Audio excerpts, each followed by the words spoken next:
జగ్గయ్య గారు లాంటి voice, base ఇట్లా ఉంటేనే రాణిస్తారా నటులుగా? లేదంటే ఆ మాడ్యులేషన్ అంతా నేర్పిస్తారా? ఎలాంటి వాయిస్ ఉన్నా పర్వాలేదా? రావచ్చా యాక్చువల్‌గా శిక్షణకి? మాడ్యులేషన్ అంటే అది ఎలా నేర్చుకోవాలి? హ్మ్. లిప్ మూవ్‌మెంట్ ఎలా ప్రాక్టీస్ అది వెరీ ఈజీ అది. అచ్చా! నేను డబ్బింగ్ ఆర్టిస్ట్ కూడా ఓహ్! తయారు చేశాను. అచ్చా! చాలామంది ఇప్పుడు డబ్బింగ్ అంటే డబ్బింగ్ ఒకటే కాదు. హ్మ్. వాయిస్ ఓవర్ ఉంది. టీవీల్లో ఇవ్వచ్చు. హ్మ్. బ్యాక్ వాయిస్ ఇవ్వచ్చు. వీటిలతో పాటు cinema dubbing. Cinema okay. Dubbing అనేది లాస్ట్. ఓకే. ఎందుకంటే ఇక్కడికి వచ్చే ముందు ఆ ఇన్‌చార్జ్‌లు కరిచేస్తారు ఆళ్ళని. అవును. హ్మ్. హ్మ్. అలాగెళ్ళు, ఇలా రా, ఈ 10 క్యారెక్టర్లు చెప్పు, ఆ! అని ఈళ్ళు తినేస్తారన్నమాట ఆళ్ళు. ఆ! ఆ! తర్వాత అంతా అయిపోయిన తర్వాత నీకు డెఫినెట్‌గా కాల్ షీట్‌కి 2000 ఇవ్వాలంటే యూనియన్‌లో చేరాలంటారు. ఆ! వాయిస్ ఓవర్‌కి ఏం అవసరం లేదు. అవును. టీవీలో అవసరం లేదు. నీ వాయిస్ బావుంటే, లిప్ చెప్పగలిగితే అది వాయిస్ వేరు. ఓవర్ లిప్ కూడా అవసరం అవును. లేదు. అవసరం లేదు. అర్థమైన వాయిస్ ఇప్పుడు ఒక ఏదో టీవీ ఉంది. అదేదో ఏదో టీవీ అంటారుదండి హెచ్‌టీఎం అమ్మాయి ఎంత బాగా మాట్లాడుద్దో. ఆ! డెఫినెట్‌గా నా నెక్స్ట్ సినిమాలో ఆ అమ్మాయితో చెప్పిస్తానన్నమాట. Very good. స్పష్టత అంటే స్పష్టత. ఓకే. మరి ఎలా పుట్టుద్దో గాని ఆవిడ అంత బాగా మాట్లాడుద్ది. వావ్! అంచేత అలా వీళ్ళు స్వతహాగా ఎక్కడ నేర్చుకోలేదు ఆళ్ళు. అంతేగా. వచ్చేస్తారనమాట. ఇప్పుడు ఇక్కడ ఉన్నారు ఈ సునీత అందరూ ఎంత బాగా చెప్తారు. అవును. అంతకుముందు దుర్గాళ్ళు అందరూ ఉండేవారనమాట. అవును. అమ్మాయి రెడ్డి అనే ఒక అమ్మాయి ఉండేది. వాళ్ళు చాలా ఎక్స్‌పర్ట్స్. అవును. వాళ్ళు బాగా చేస్తారు. వాయిస్ బాగుండదు. దేవుడిచ్చిన వాయిస్. ఇది కొత్తోళ్ళకి ఏంటి అని అడుగుతున్నారు మీరు. That I will teach. అదే ఇప్పుడు ఎలా వాళ్ళు ప్రాక్టీస్ చేయాలో చెప్పాలి. ఉన్నది 2, 3 గంటల టైంలో ఎగ్జాక్ట్‌లీ అదే అంటున్నా. చెప్పాలి మరి. వాళ్ళొస్తారు. నా గొంతు బాలేదు. నేను నటనకు పనికొస్తాను రాను అనుకుంటారు గదా! అది అలాంటి ఎలా వాళ్ళ ప్రూవ్ చేసుకోవాలో చెప్తాను. రోడ్డు మీద ఎగ్జాక్ట్‌లీ. 200 పెడితే ఇది వస్తది. ఓకే. ఒక స్టాండ్ వస్తది. మన ఓకే. కెమెరా. ఆ! మన మీ మొబైల్‌కి పెట్టుకునే కెమెరా. అవును. దాన్ని ఎదురుగుండా చెప్పుకోవడమే. హుహు. ఇప్పుడు మొబైల్ ఇచ్చాడు కదా! మీకు ఇప్పుడు ఉన్న అంతే గదా! ఇప్పుడు టెక్నాలజీలోను. అవును. చిన్న స్టాండ్ రూ. 100 పెడితే రోడ్డు మీద కూర్చొని అమ్మేస్తున్నాడు. అవును. దానికి అది పెట్టేసుకొని ప్రాక్టీస్ అయి కూడా చేసేయాలి. చెప్తాను. చాలా సింపుల్‌గా చెప్పి వాళ్ళు ఇంకా ప్రాక్టీస్ చేసుకున్న తర్వాత అక్కడేమన్నా స్టేజ్ మీద ఏమన్నా చిన్నగా సీన్స్ చేపిస్తారా వాళ్ళతో? ఇయన్నీ వచ్చిన ఉంటాయి. నాకు స్టూడెంట్స్‌తో? కూడా వైజాగ్ అన్ని చోట్ల 5, 5 లైట్స్ ఉంటాయి అన్నీని. ఆహా! హడావిడి ఉంటది. చేపిస్తారా అక్కడ? అంటే ఆ! వాళ్ళతో ప్రాక్టికల్ కొన్ని. ఇప్పుడు 'రవీంద్ర భారతిలో' చేసినప్పుడు యాక్టింగ్, డైరెక్షన్ సెపరేట్ చేసాం కదా! అవును. లాస్ట్‌లో కలిపేసాను. Last okay. 15 డేస్. ఆ! ఆ డైరెక్టర్లు నేర్చుకున్న వాళ్ళు యాక్టర్లతో డైరెక్ట్ చేస్తా అరే! ఉంటారు. సూపర్. ఆ! స్టార్ట్ సౌండ్, అచ్చా! క్లాప్ ఇయన్నీ నేర్పాను. నేను ఓహ్! కింద కూర్చునేవాడిని అప్పుడు. ఇవన్నీ షూట్ వండర్‌ఫుల్. చేసాం. వండర్‌ఫుల్. ఆ! మీకు అర్థమైందా ఇప్పుడు? వాళ్ళు అర్థమైంది. అప్పుడు ఫీల్ అవుతారు. నాకు హ్మ్. చాలా కాన్ఫిడెన్స్ వచ్చింది సార్ అని చెప్పేసి. ఓకే. అవన్నీ నేర్పిస్తాను. రైట్. ఇంకా లైన్ ప్రొడక్షన్ గూడా హ్మ్. నేర్పియాలనుకుంటున్నారు గదా! లైన్ ప్రొడ్యూస్ యాక్చువల్‌గా మనం బారో చేసుకున్నాం హ్మ్. హాలీవుడ్ నుంచి. అచ్చా! మనకది లేదు. ఓకే. ప్రొడక్షన్ మేనేజర్ నేను డ్యామేజ్డ్ అంటానన్నమాట ఆళ్ళని. ఆ! అంతేగా. అంచేత అందరూ కాదు. ఆ! అలాగంటే కొంతమంది బాధపడుతున్నారు. ఈ అంబికా కృష్ణ ఒక సినిమా తీశాడు నా ఫ్రెండే. ఆ! బాలకృష్ణ సినిమా తీశాడు. ఇటువంటి ఎగ్జాంపుల్ చెప్తానని నాకు నచ్చుతాయి నా అంతే వీడియోలు. గదా! అవునవును. రోడ్ల మీద షూట్ చేయాలి. మరి బాలకృష్ణ స్టార్ కదా! అవును. మరి రోడ్డు మీద చేయాలంటే పోలీస్ ప్రొటెక్షన్ అంతా ఉండాలి. అవును. అయినా కూడా సెక్రటేరియట్‌లో పర్మిషన్ తెచ్చుకోవాలి. హ్మ్. అప్పటికి ఇంకా జాయింట్ స్టేట్. ఓకే. పర్మిషన్ తెచ్చుకోవడానికి 4000, 5000 కట్టాలి. ఓకే. తర్వాత అక్కడ తెచ్చుకున్నా కూడా పలానా రామకృష్ణ బీచ్‌లో షూట్ చేయాలంటే మరి ఒక 20 మంది, 30 మంది పోలీసులు కావాలి. అవును. ఆ పోలీసులకో 4000, 5000 ఇచ్చి వాళ్ళకి ఫుడ్, గిడ్డు అన్నీ పెడతామని సరిపోద్ది. 5000 అనుకోండి అఫీషియల్‌గా పోలీస్ స్టేషన్‌కి ఏ పోలీస్ స్టేషన్ కింద వస్తుందో దానికి 5000 కట్టాలనుకోండి. ఓకే. ఈ 5000 పక్కన 2 సినిమాలు పెట్టాడట మేనేజరు. ఆ! 5000 పక్కన 2 సినిమాలు పెడితే ఎంతయింది? 50,00,000 ఎంతో అయింది. అవును. అర్థమైందా? ఆ! కట్టేసాడట. ఆ! బాలకృష్ణ కట్టలేదంటే మరి బాలకృష్ణ అడుగుతాడు కదా! ఎందుకు అడగలేదని. మరి అతనికి హాని కదా! అవును. అంచేతంటే ప్రొడక్షన్ డ్యామేజర్స్ అంటారనమాట ఆళ్ళని. అందరూ కాదు. సరదా లేదా అదేలే. ఆళ్ళందరూ అదే. వాళ్ళు ఫీల్ అవుతారు. ఇప్పటి ఓకే. నుంచి కాదు చిన్నప్పటి నుంచి ప్రొడక్షన్ డ్యామేజర్ 1, ఆ! ప్రొడక్షన్ డ్యామేజర్ 2, ఆ! ప్రొడక్షన్ డ్యామేజర్ 3 లాస్ట్‌లో మాట. సో, ప్రొడ్యూసర్ రోడ్డు మీద పడకుండా ఉండాలంటే లైన్ ప్రొడ్యూసర్‌కి అంత ఉంటదా సార్ అది? లైన్ ప్రొడ్యూసర్‌కి యాక్చువల్‌గా హాలీవుడ్‌లో ఇదే. దాని మీద ఒక సినిమా కూడా ఉంది చూడమన్నాను. ఆయన యాక్ట్ చేసిన పెద్ద నటుడు యాక్ట్ చేసాడనమాట. ఓకే. రాబర్ట్ డీనైరో యాక్ట్ చేసిందా ఓహ్!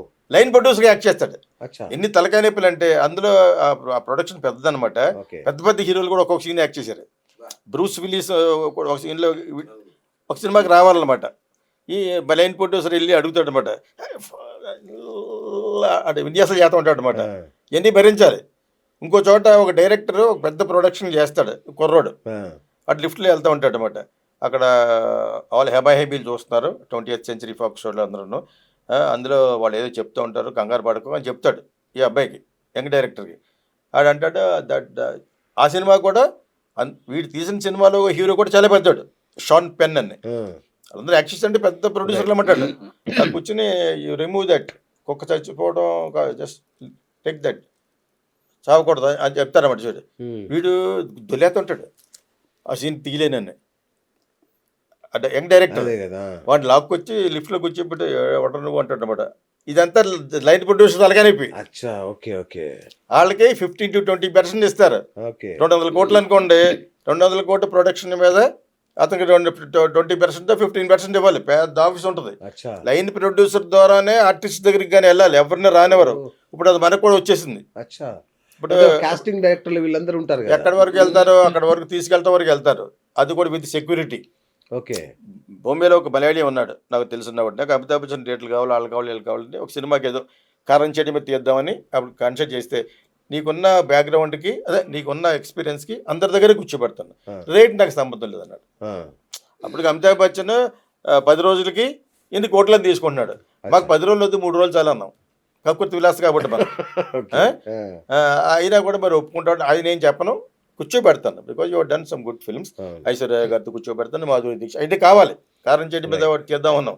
అక్కడ జరిగిన రక్తపాతం మీద అక్కడ ఒక లవ్ స్టోరీ జరుగుతూ ఉంటుంది అనమాట. అది కొంతకాలం అలా పక్కన పెట్టాము. సో నేను అటువంటి సినిమాలు ఏం చేస్తుంటే వాళ్ళు ఎవరు ఎస్టీ ఎస్టీలు దాన్ని మనం ఎగ్గేసారు. ఎప్పుడో ఏదో అన్నానట, ఎవరిని? నన్ను ఎస్టీ ఎస్టీని ఏదో అన్నానని తిట్టి కాకుండా తిట్టారు నన్ను. నేను తీసే సినిమాలన్నీ ఏంటి సంకీర్తనలో అతను పల్లెవాడిగా పెట్టాను. ఫస్ట్ ఇదే కుల వ్యవస్థ మీద పెట్టాను. తర్వాత వచ్చి ఇప్పుడు తీసేదంతా మన ఫార్వర్డ్ క్యాస్ట్లు కమ్మ మాదిగా మీద. రక్తపాతం జరిగింది 1986లో, నరికేశారు మాదిగల్స్ని. అందరు పెద్ద పెద్ద ఆర్టిస్టులు ఉంటారు అందులోను. అదే అంటే ఒక 100 కోట్లో తీద్దాం అని అంత ఏర్పాటు చేసుకున్నాను. ఈలోగా ఇక్కడ ఈడెవడో పెట్టాడు, పెడితే అదే అన్ని కరెక్ట్ కాదని తర్వాత చెప్పాను అనుకోండి. నిజంగా మిమ్మల్ని కానీ అని ఉంటే క్షమించండి అన్నాను. పవన్ కళ్యాణ్ని ఎవరో చంద్రబాబు నాయుడు గారిని తిట్లు తిడతాడు, బోరుగడ్డ అనిల్ కానీ ఎవడో. అప్పుడు ఆయన తిట్టాడు ఎవడ రైడ్ అని చెప్పేసి. పైగా ఆవిడ దళితులను చూడకుండా నన్ను అరెస్ట్ చేశారు. దళితులు మర్డర్ చేసి చేయరా, నీకో రూలును ఫార్వర్డ్ క్యాస్ట్కో రూల్దా. అది నేను బాగా చెప్పింది ఏంటంటే బీపీఎల్ అంటారు, బిలో పవర్టీ లైన్ ఉన్న ప్రతి ఒక్కడికి ఫైనాన్షియల్ అసిస్టెన్స్ రావాలి. ఉద్యోగాల్లో ఇవ్వకండి, ఎస్టీ ఎస్టీలు కూడా ఈరోజు చెప్తాను నేను. ఉద్యోగాల్లో ఇవ్వద్దు, చదువుల్లో ఇవ్వద్దు, డబ్బులు ఇవ్వండి. చదువుకోవడానికి డబ్బులు ఇవ్వండి. చదువుకున్న తర్వాత అక్కడ మళ్ళీ రిజర్వేషన్ ఇస్తే నేను ఏదో అన్నా అనమాట. వాళ్ళు కానీ డొనేషన్లతో వచ్చిన డాక్టర్లు కానీ కత్తులు మర్చిపోతూ ఉంటారు లోపల అని చెప్పాను. నేను మాట వరుసగా అన్నాను, అలా నా వాళ్ళని కాదు, అక్కడ మటుకు మెరిట్ చూడండి.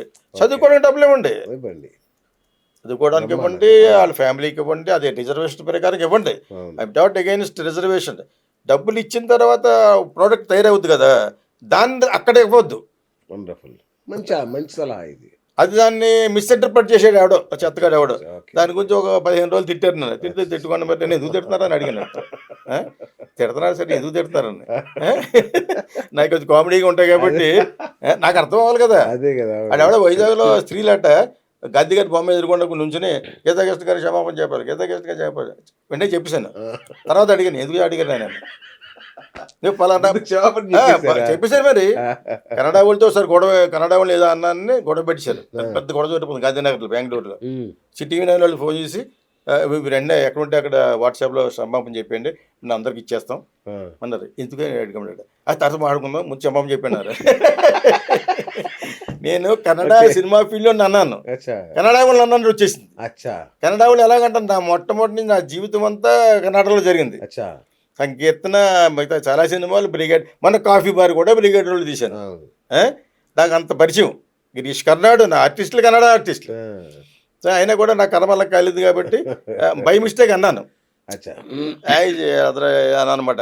అది కూడా టీఎఫ్సి ఛానల్ ఉంటుంది కదా, అది అది ఎపిసోడ్ 3 లక్షలు వెళ్ళిపోయింది. అది అది ఎవరితో అడిగింది, కాస్టింగ్ కోచ్ కొంచెం అడిగితే అందరూలో ఉంటుందని ఇలాగేది చెప్పాను. ఫిల్మ్ ఇండస్ట్రీ అన్నపోయి కన్నడ వేశారు. పొరపాటు అదే, కన్నడ అందరూ అనకూడదు కదా మరి. దానికి క్షమాపణ చెప్పాను. క్షమాపణ చెప్పమన్నప్పుడు మటుకు TV9 అడిగినప్పుడు, అదే బెంగళూరు TV9 అడిగితే చెప్పేస్తాను బాబు, అన్నీ చెప్పేస్తాను. ఇప్పుడు కెమెరా రెడీగా ఉండరు కదా, మొబైల్లో చెప్పేశాను. తర్వాత నన్ను అడిగాను అన్నమాట, నన్ను ఎందుకు అడిగారండి. నేను చాలా డౌట్లు క్లియర్ చేసుకుంటూ ఉంటాను, అర్థమైందా. అలాగే విశాఖపట్నంలో లాయర్స్ అసోసియేషన్ అన్నారన్నమాట, అమ్మ మీరు నన్ను ఎందుకు అడిగారండి. ఎవరు చెప్పలేదని కూడా సమాధానం అని చేత. అప్పుడు మరి శివాజీ కూడా అలాగే అంటున్నారు కదా. అవును, ఇప్పుడు శివాజీ కూడా ఏంటి సార్, మీరు శివాజీని సమర్థిస్తారా? నేను మన ఎవరో మా ఓన్ ఛానల్ ఇండియన్ ఫైర్ బ్యాండ్లో చెప్పాను ఆల్రెడీ. ఓకే. ఏదో 6,000 7,000 చూశారు యాక్చువల్గా మన కదా అని. అందులో ఏమని చెప్పానంటే శివాజీ మామూలుగా చెప్పేది నోటు దూల వ్యవహారంతో చెప్పాడు. ఓకే. పద్ధతిగా ఉంటుంది. ఇది బైక్ ఒకటి కెమెరా ఒకటి వచ్చిన వెంటనే మనలో ఆ దూల బయటకు వచ్చేస్తూ ఉంటుంది. ఓకే. గుల అంటారు దాన్ని. ఆ గుల బయటకు వచ్చేసి ఆ సామాన్లకి వాళ్ళు చూపించకపోయినా మీరు బాగుంటారు అది అని అన్నాడు యాక్చువల్గా. మరి ఇదే సామాన్లు ఇదే బ్యాక్ చక్రీ చక్రీ చక్రీ చక్రీ చక్రీ సాంగ్లో ఉంది. నేను అది చెప్పాను. నీ బ్యాక్ చూసి మొత్తం నా ఎకరాలను రాహేస్తాను అంటాడుదా నీ సరుకు చూసి. అన్నిటికీ రావాలి. అతను చెప్పింది యాక్చువల్గా సంసారపక్షంగా మన సంస్కృతిని పాడు చేయకుండా చేసుకోండి అన్నట్టు అనేది చాలా బూత్. అది మంచిగానే ఎవడంటాడు అది వినాలనుకున్నవాడు ఆయన ఎవరో చాగంటి కోటేశ్వరరావు గారి ప్రవచనలకు వెళ్తాడు. అక్కడక్కడ ఘాటుగా మాట్లాడి గరిగిపాటి అంటే వాళ్ళు చూడరు. ఆయన అప్పుడప్పుడు కొడతా ఉంటాడు, నాకే లెగుస్తుంది అన్నాడు. నువ్వు అటువంటి డ్రెస్సులు వేస్తుంటే నాకే ముడి వచ్చేస్తా అన్నాడు. దానికి నా ఇన్వెస్టర్ ఆయన ఎక్కేస్తున్నాడు. అవును, నీ పొట్టలు కట్ చేస్తాను. ఇవన్నీ ఎదురు చూస్తామంటే మనకి ఎంటర్టైన్మెంట్ అనమాట. అదే శివాజీ చెప్పింది దాంట్లో తప్పు లేదు, తప్పుగా చెప్పాడు అంతే.